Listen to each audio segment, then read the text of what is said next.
Thank you, Alex. Thanks, Torrin. I got good helpers. Appreciate you guys.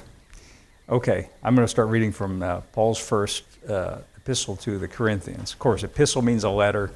That's just a fancy word for a letter. It's his first letter to the Corinthians.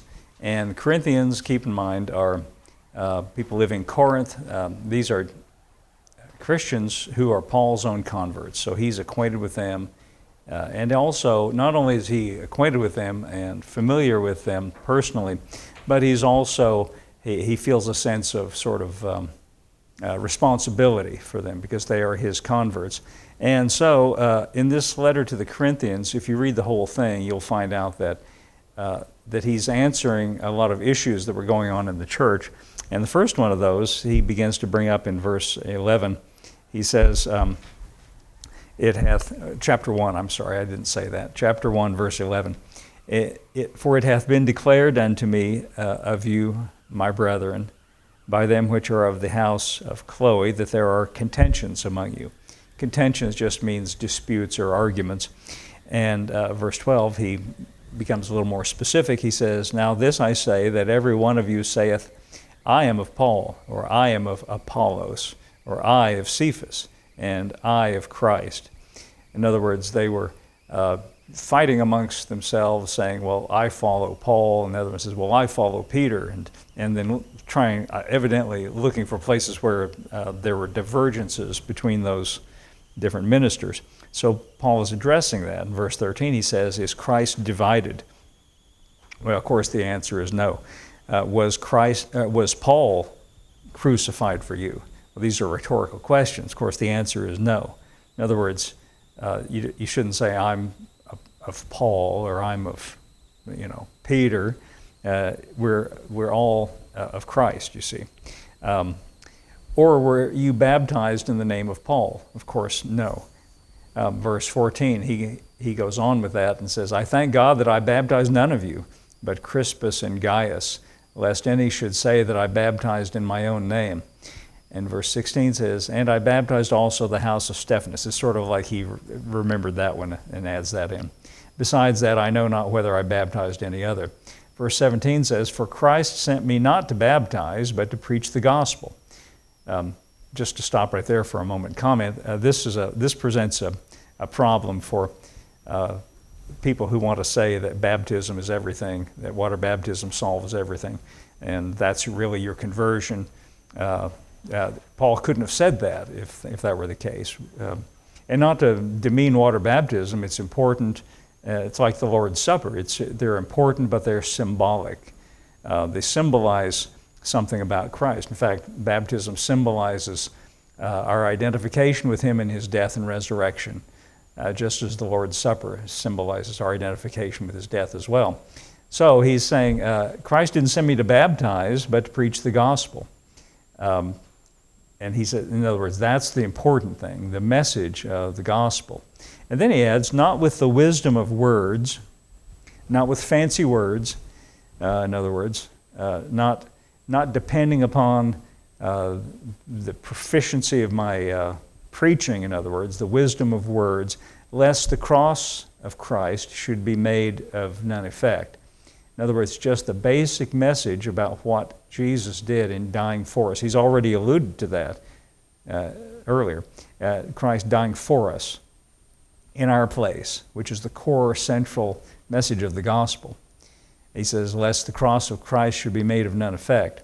Verse 18 says, for the preaching of the cross is to them that perish foolishness. That means unbelievers. They think it's foolish. And in Paul's day especially. Now today in our modern day, everyone is, it's sort of a familiar message and people are more familiar with it, even if they're not Christians. They sort of, many people have the basic outlines of it at least. It's not so much a deal, but in the Roman world in which Paul is living, the first century, it was absolutely, for people who were not Christians, let's just say Roman citizens who heard about this message, well, they're preaching this man who was put to death as a criminal. And crucifixion to them was like the most humiliating and the worst way of putting someone to death.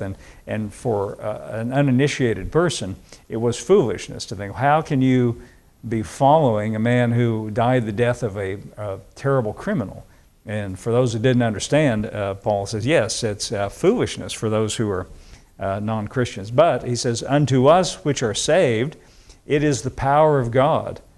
So you see, he makes this contrast between people in the world who might think it's foolishness, but for us who understand it and believe in it, for us we regard it as, and this is what Paul says in Romans also, that the gospel is the power of God, resulting in salvation for everyone that believes in it. He says, the preaching of the cross is to them that perish foolishness, but unto us which are saved, it is the power of God. Verse 19 says, for it is written, I will destroy the wisdom of the wise, and will bring to nothing the understanding of the prudent. This is a quotation from Isaiah. And of course, Paul's quite familiar with the Old Testament. What we call the Old Testament was for them the Scriptures. That's what they regarded as the Scripture. There was no New Testament yet. You know, Paul's writing this letter, which we regard as New Testament. Well, they didn't have that yet, so Paul's quoting to make his point from Isaiah. And so in this quotation he says, I will destroy the wisdom of the wise. I will bring to nothing the understanding of the prudent. In other words, the people who think they're smart, they don't understand. You know, I'm going to do something that will bring all their smarts and show them to be nothing. Where is the wise, Paul says in verse 20. Where is the scribe? Where is the disputer of this world? That would be like a professional, what we would call a lawyer, or a person who is a professional arguer. I don't know if if you know anybody that's a lawyer, don't tell them that they're just a professional arguer. But they learn how to do that, you see. And so Paul says, where is the wise? Where is the scribe? Where is the disputer of this world? And by the way, if I had to go into court, I'd want one of those professional arguers arguing for me, not to put them down. Hath not God made foolish the wisdom of this world? Now that's an important thought for him, and he's going to talk about this as he goes along. For after that in the wisdom of God, the world by its own wisdom, knew not God, it pleased God by the foolishness of preaching to save them that believe. In other words, what the world thinks is foolish, God doesn't care. In fact, if they think they're so smart, he's going to use something that they consider foolish to bring salvation, which is preaching. And and still even today, and even in our everyday experience, I do anyway, I come across people in discussions who think it's, the idea that you can be saved just by believing in Jesus. That doesn't seem like it's enough. You can't tell me that that's what it is. Yes, I can tell you. And I'm basing it on, and it's not just in this passage, all through the New Testament. Not just Paul either, as one man told me. Well, Paul invented this idea of believing. No, he didn't. Jesus said it too. Jesus is the one who, if you want to say somebody invented it. And really, it's predicted in the Old Testament too. But anyway, what are we talking about here? Oh yes, he said it pleased God by the foolishness of preaching to save them that believe. In other words, foolish to those who are outsiders. But that's okay. We don't care if they think it's foolish. We believe in it anyway. Verse 22, he elaborates, for the Jews require a sign. This happened in the Gospels again and again. The Jewish people to whom Paul was speaking, who didn't believe in him, like the scribes and the Pharisees, they would say, well, show us a sign. In other words, prove it. Prove what you're saying. Demonstrate it. And I guess there's people with that kind of attitude today too. Well, where's the evidence that this is true? Well, by the way, if there were evidence, then we wouldn't be believing. I mean, you believe something, you believe because there is no physical representation of it. The Jews require a sign. The Greeks seek after wisdom. And that's not just limited to people who are Greek by ethnicity. This is Paul's or Jewish terminology for any Gentiles. You could say the Jews seek after a sign, the Gentiles especially, well, the Greeks represent the, like the philosophers and so forth. The Greeks seek after wisdom. But we preach Christ crucified. Now, how many times has he mentioned that, by the way, about the cross and Jesus dying on the cross? He's mentioned it at least 2 or 3 times. I think this is the 3rd time. We preach Christ crucified. Unto the Jews a stumbling block, unto the Greeks foolishness. But unto them which are called, both Jews and Greeks, Christ, the power of God, the wisdom of God. He means that Christ represents, and by this he means Christ and his death on the cross to save us, represents God's plan, God's wisdom. They think it's foolish, but it's actually God's wise plan of salvation by sending Jesus in our place to carry our sins, to remove our impurities, to remove our sins, to remove everything wrong with us, to bring us into right relationship with God. That's God's plan. The world may think it's foolish, he says, but this is the wisdom of God. Verse 25, because the foolishness of God is wiser than men. They might think it's foolishness, but it's wiser than all of their wisdom. And the weakness of God is stronger than men. This little expression, the weakness of God, that's an interesting thought, isn't it? An interesting expression. If you consider for a moment that Jesus is, Paul calls him God manifest in the flesh. He's a representation of, at least we could say he's a representation of God's will. He is a perfect representation of the nature of God and the purposes of God and the plan of God and even the personality of God. When Jesus was getting ready to go to the cross and he was sitting down at the Last Supper with his disciples and they began to understand that he was leaving them, one of the disciples said to him, "Show us the Father and we'll be satisfied." And Jesus said, "If you've seen me, you've seen the Father." That's what he said. If you've seen me, Jesus said, you've seen the Father. Now consider this. If Jesus, as a human representation of God, consider what he did in his death, at least. Let's just stay with that for a moment. He allowed these men who didn't understand, the Romans, and even the Pharisees who thought they were so smart and conspired with the Romans to have him taken. He allowed himself to be taken, falsely accused. They brought false accusations against him and he didn't say a word. He could have answered everything they said. When people argued with him in the Gospels, he had answers that shut him up. When he would give an answer, they were speechless. Did you ever read stories like that? They thought they had him one time. They showed him a coin and said, "Well, is it lawful for us to pay taxes or not?" And he said, "Well, whose picture's on that coin?" Well, he said, "Well, that's Caesar." Well, he said, "Give Caesar what belongs to Caesar." That's a good answer. His answer, he could have answered them at his trial and shut them all up. He did it at the time. He was so much above those people, but he kept his mouth shut. He allowed them to abuse him, to beat him, to whip him, to injure him. And then finally, he allowed himself to be taken to the cross and crucified and submitted unto that humiliating death on the cross. Through weakness, we could say, he brought about our salvation. Through weakness, this is what Paul here says, the weakness of God is stronger than men. And it's intriguing to me that he accomplished his will through weakness. Let's go on reading and get this thought here. I want to come back to that though. For you see your calling, brethren, how that not many wise men after the flesh, not many mighty, not many noble are called.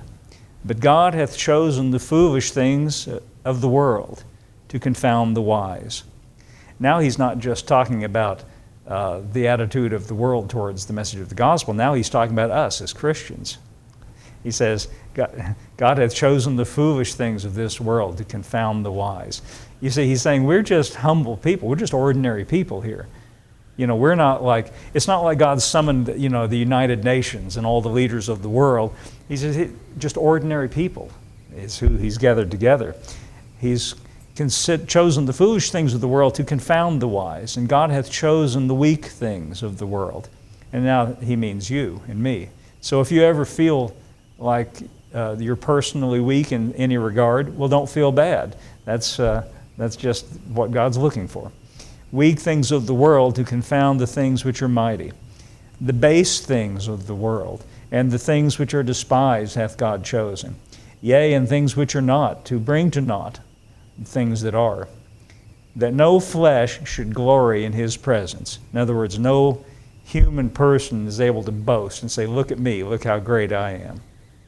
Listen to verse 30. This is a great verse, by the way. After everything he's said, keep all that in mind. Verse 30 says, but of him, that means by him or through him, but of him are you in Christ Jesus. In other words, it's by his action, by his work, of him are you in this relationship with Christ, in union with Christ. And then he goes on and says, who, meaning Christ, who of God, that means by God, is made unto us wisdom, righteousness, and sanctification, and redemption. He said Jesus has been made for us to be wisdom, righteousness, sanctification, and redemption. Sometimes, of course, I read all these different commentaries and different writers and different people that have different ideas about things. Sometimes you will find preachers and theologians and commentators who will say, well, the idea of righteousness is sort of a legal standing. He's made us legally right, as if to imply not really. No. And then what they'll say is, we may be legally in right standing with God, but then we have to accomplish holiness. This word sanctification is just another word for holiness. It means that. Sanctified means holy. What he's saying here is that Christ has made us, as far as God is concerned, he has made us right, if you want to say in a legal sense, in right standing, in conformity with his legal requirements. And also, he's been made for us to be sanctification. He's made us holy. I think if you read the writings of the Apostle Paul, you can find that clearly stated. He's everything.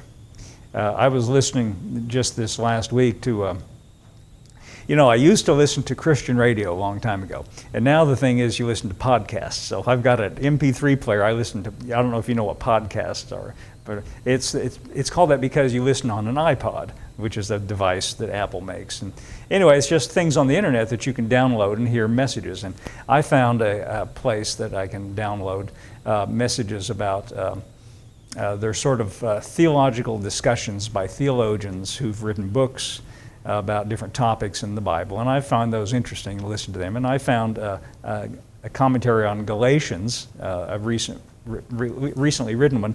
And the host of the program said to the author of the book, could you sum up the message of Paul through the Galatians? He says, yes, I can sum it up. It means Paul is saying it's Christ plus nothing. And I thought, that is good. I like that. I'm going to borrow that. So he doesn't know I borrowed his expression, but I like that. Christ plus nothing. And that's what Paul is here saying, just using different language. Our relationship with God, it's Christ, and we don't add anything to it. He does everything. He's made us righteous. He's made us holy. He's produced for us redemption. Verse 31 says, according as it is written, he that glorieth, let him glory in the Lord. In other words, if you've got something to boast about, you can't boast about, look what I did. All you can say is, look what he did. See, that's what he's saying. Now, I want to return to this idea that I thought was very profound. He said, the weakness of God, verse 25, he said, the foolishness of God is wiser than men. The weakness of God is stronger than men. We were talking about Jesus as a representation of God, going to the cross and through weakness producing our salvation. There's another little scene I want to read from the Gospels that illustrates this as well. It's in the 13th chapter of John, and it begins with verse 1. Keep in mind as we're reading this that Jesus is acting as God's representative. He's God manifest in the flesh. He's showing us the nature of God. He's showing us the heart of God, the personality of God, what the Father is really like. John chapter 13, verse 1. This is just shortly before the Last Supper and going to the cross. John 13, verse 1. Now, before the feast of the Passover, when Jesus knew that his hour was come, that he should depart out of this world and unto the Father, having loved his own, which were in the world, he loved them unto the end. Now, before going on, let me just add that this expression, he loved them unto the end, that makes sense, and we understand what that means, that he loved them until the end of his time with them. I found another translation that I like even better than this. Of course, I've read lots of different ones, and I'm sorry I didn't write this one down, so I can't refer you to which exact one it is, but I remember reading one of the translations of this. It said, having loved his own that are in the world, he now showed them the full extent of his love. A little different wording. He now showed them the full extent of his love. And I like that because I think that explains what he's about to do here. If we think about the fact that Jesus representing God, we could say God loves us, and we understand that. But let's just say it this way. He now shows the full extent of God's love for us. And he showed them the full extent of his love for them. Verse 2, the supper being ended, the devil having now put into the heart of Judas Iscariot, Simon's son, to betray him. By the way, Paul tells us that if the princes of this world would have known, they would not have crucified the Lord of glory.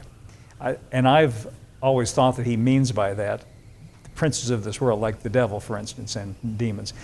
If the devil, who put into the heart of Judas Iscariot to betray him, thinking he was real smart, if he would have understood what that meant, by betraying him, he would be taken to the cross and crucified and become a sacrifice for our sins and make all the world right with God, he wouldn't have done it. If he would have known, you see, this shows you a little example of what we're talking about. He put into the heart of Judas Iscariot, Simon's son, to betray him. Jesus, knowing that the Father had given all things into his hands, and that he was come from God, and he went to God.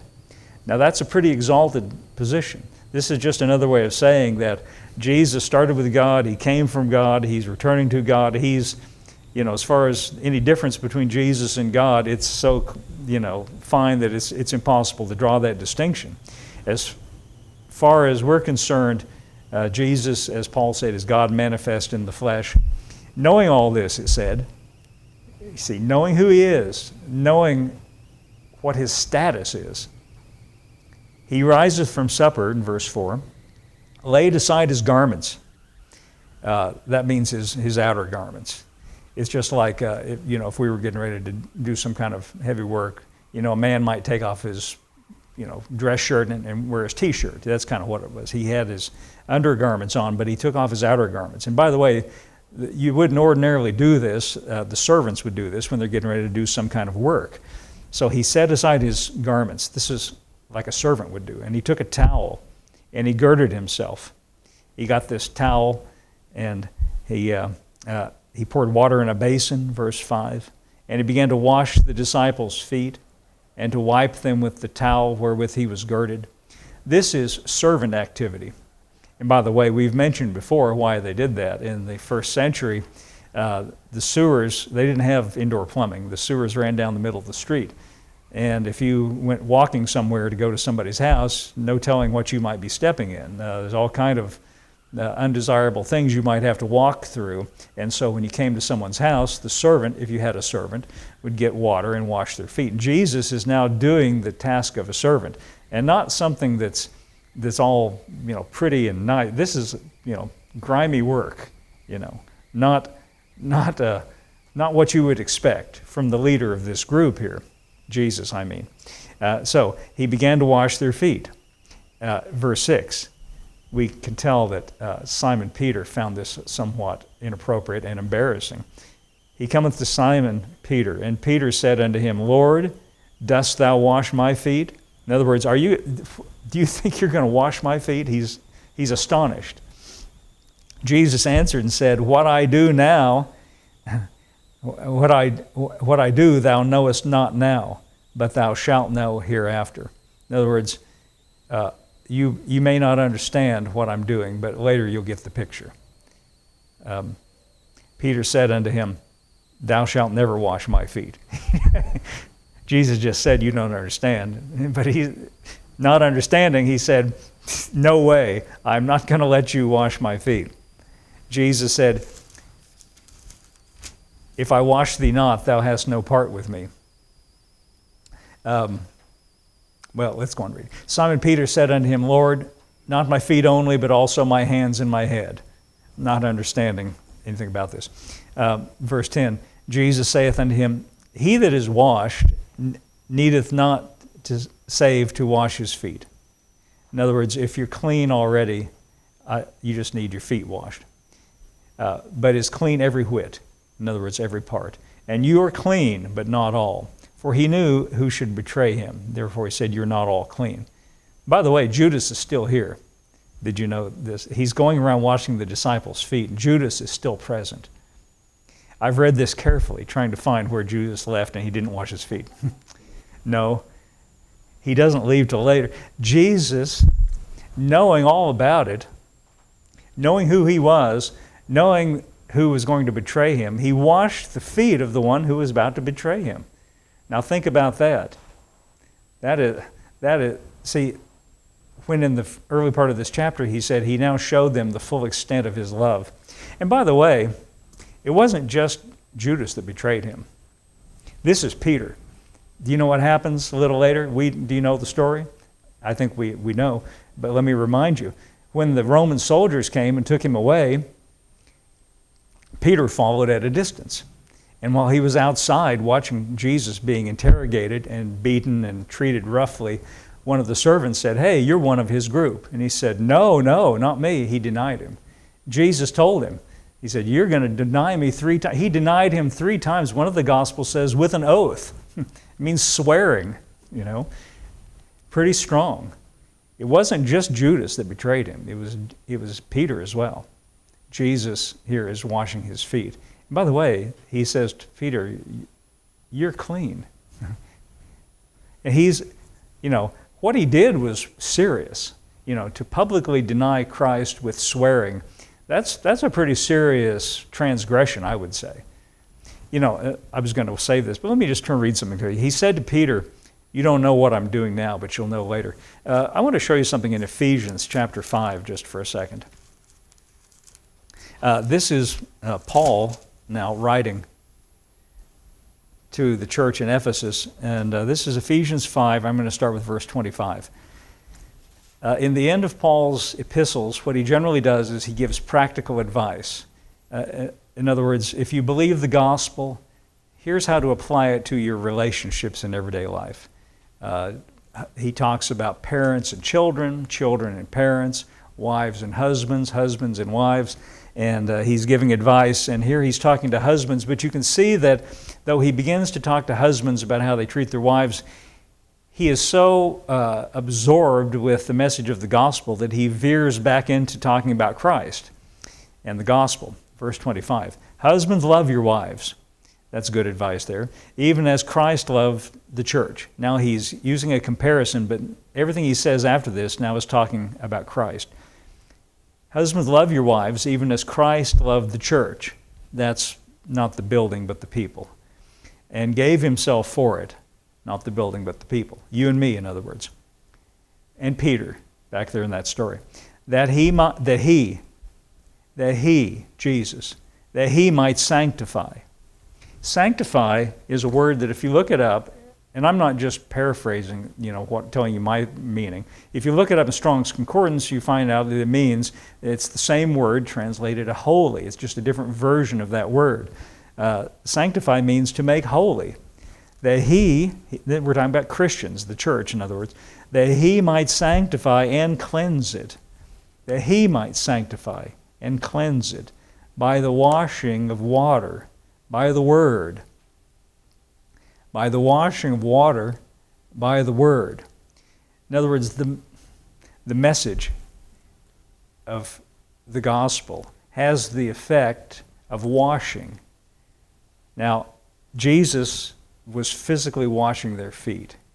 But when we are hearing the gospel, we're not washing our feet, but we're washing our conscience. It has that effect of cleansing our consciousness and our minds and our thinking properties, that he might cleanse it by the washing of water by the word. Listen, that he might present it to himself a glorious church, not having spot or wrinkle or any such thing, that it should be holy and without blemish.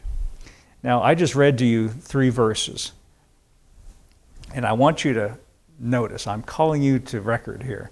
Did you notice that the only person that is described as acting is Christ? And the result is that we might be made a glorious church, not having spot or wrinkle or any such thing. In other words, that's the result of him washing the church, us, by his own action. And I don't know about you, I've heard so many, and again, it's probably my fault for subjecting myself to so much different kinds of preaching and all, but I've heard so many preachers and messages kind of angry, like as though God is angry, saying, you better get straightened up and you better, straighten your life up because Jesus is coming back for a church without spot or wrinkle or any such thing. In other words, you're not what you should be and you better get clean. Did you know that's not what this verse is saying?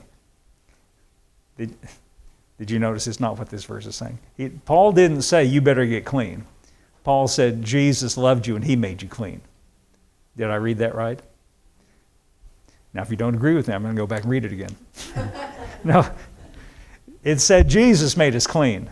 Now, what he's doing back here, and I think that's beautiful. I love that. I appreciate that. See, what he's saying, verse 27, is you, as an individual and the church at large, have no spots, wrinkles, or any such thing. I was listening, again, I listen to a lot of things. I'll tell you his name. His name is Lynn Hiles, and he lives in West Virginia. Now, that's way over there, and where that is, over in Appalachia. And, he's a real funny preacher. He's good. He has lots of funny things he says. But he said he was reading that one time, and it suddenly hit him what that was saying. Because he, like me, has heard so much preaching about you've got to get rid of the spots. You've got to get your life clean. You've got to get you. And he said, he was reading that, and it said, he saw this, that Jesus has made us clean, that we might not have spot, wrinkle, or any such thing. And it suddenly dawned on him what that was saying. And he just blurted out right out loud. He said, I don't know if I believe that or not. And he said the thought came into his mind, presumably the Holy Spirit answering him. He says, I know, that's why you're acting the way you do.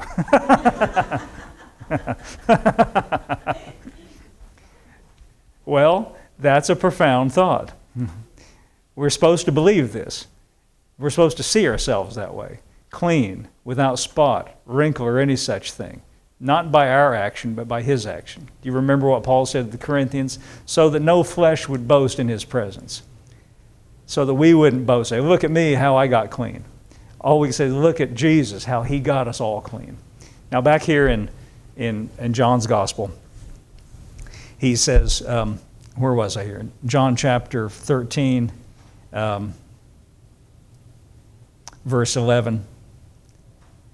He says, he knew who should betray him, therefore he said, you're not all clean. So that after he had washed their feet and taken his garments, he sat down and he said to them, do you know what I've done to you? You call me Master and Lord, and you say, well, for so I am. If I then, your Lord and Master, have washed your feet, you ought also to wash one another's feet. Now, he doesn't mean that in a wooden sense of we should just actually do that per se, but what that represents. That we don't expose one another's faults and problems, but we have the effect by what we say. Did you notice that Paul back there in Ephesians said that he called it the washing of water by the word, that our words have the effect of supporting and uplifting one another, and in effect doing the same thing. I don't think he meant that we should all get together and take our shoes off and wash our feet. We're not walking out in the sewers like they were, and so it's not the same. It really is not the same thing as what it was to them. But he means symbolically have that same attitude. And what was the attitude that Jesus had? His attitude was, I have acted like a servant to you. I haven't acted like I was better than you. I have acted like I'm where you're concerned, like a servant. In other words, I'm acting in your interest, not my own interest. And that's what he's getting at. Now, there's one more place I want to read today, then I'm done. This is in 2 Corinthians in chapter 11, verse 30 is where I want to start. And again, I'm talking about this idea that of the weakness of God is stronger than men, that he accomplished what he wanted to accomplish through taking the position of a servant, which is really shocking when you think about it. Paul discovered the application of this in his own life. Now, in verse 30, 2 Corinthians chapter 11, verse 30, he has just finished telling the Corinthians about all the different things he has suffered in his ministry, just for the sake of the gospel. And verse 30, he sums it up and he says, if I must needs glory, in other words, if you're going to force me to boast about something, I will boast about the things that concern my infirmities. So I read that to you just so you know that that's what the topic is here. Infirmity means vulnerabilities or weakness. That's literally what it means. If I've got to boast about something, Paul says, I'm going to tell you about things where you can understand that I am weak, my infirmities or weaknesses. Now, to save time, I'm not going to read everything in between here, but let's just skip down to the next chapter, chapter 12, verse 5. He says, of such a one will I glory, yet of myself I will not glory, but in my infirmities or my weaknesses. Now what he just got through saying, what I skipped over there, he's defending to the Corinthians his authority as an apostle. And he talks about in the first part of chapter 12 about being caught up into heaven and hearing secret things and unspeakable words, great revelation. And he's obviously talking about himself, but in a kind of almost a sarcastic way. He says, I'm not going to talk about a person like that. I'm just going to talk to you about my weaknesses. So that's what he says here. But that's the topic, the things that show him to be weak. Of such a one will I glory, yet of myself I will not glory, but in my weaknesses. For though I would desire to glory, I shall not be a fool, for I will say the truth. But now I forbear, lest any man should think of me above that which he seeth me to be, or that he heareth of me. In other words, I don't need to bring all these other things in to prove anything. I don't want you to think anything different than what you see. And lest, verse 7, lest I should be exalted above measure through the abundance of revelations. That's how we know that the beginning of chapter 12 was not talking about some other person but himself. His own revelations. Lest I should be exalted above measure through the abundance of the revelations, there was given to me a thorn in the flesh, the messenger of Satan to buffet me, lest I should be exalted above measure. Now sometimes Christians misunderstand this and read this and think that God gave him some problem, either to test him or to do some positive thing. Let me tell you that he says here a messenger of Satan, meaning that this came from the devil. You know the difference between Satan and God? He did not say a messenger of God. He said a messenger of Satan. God's up here, Satan's down here. Stuff that comes from Satan does not come from God.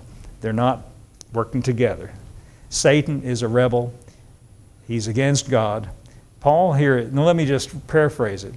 Because I was given a great revelation, because of the abundance of what was given to me, Satan sent somebody to try to stop me, to shut me up, or to hinder me. That's all he's saying here. Satan tried to, think about this. Paul is caught up into heaven and hears these great and glorious revelations. And he comes down here to earth and he starts telling everybody. Satan thinks to himself, got to shut him up, got to slow him down, got to hinder him, throw some roadblocks in his way. And that's what he was talking about in the earlier chapter when he talked about all the things that he suffered, his infirmities. And that's what really the topic is here. So we're talking about his weaknesses. And he is frustrated about this, just like you and I would be. Verse 8, for this thing I besought the Lord thrice. That means 3 different times I prayed about this.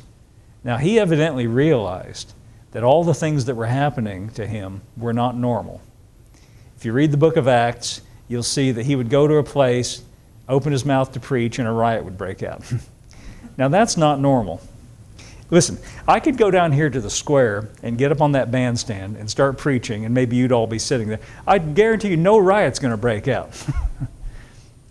Sometimes, have you ever seen a riot break out down here on this? No. I could go anywhere in town and open my mouth. I could say anything. No riot's going to break out. Paul went one city after another. He would just say, turn to verse, and then a riot would break out. Good morning, a riot would break out. People would be mad, throwing things, upset with him.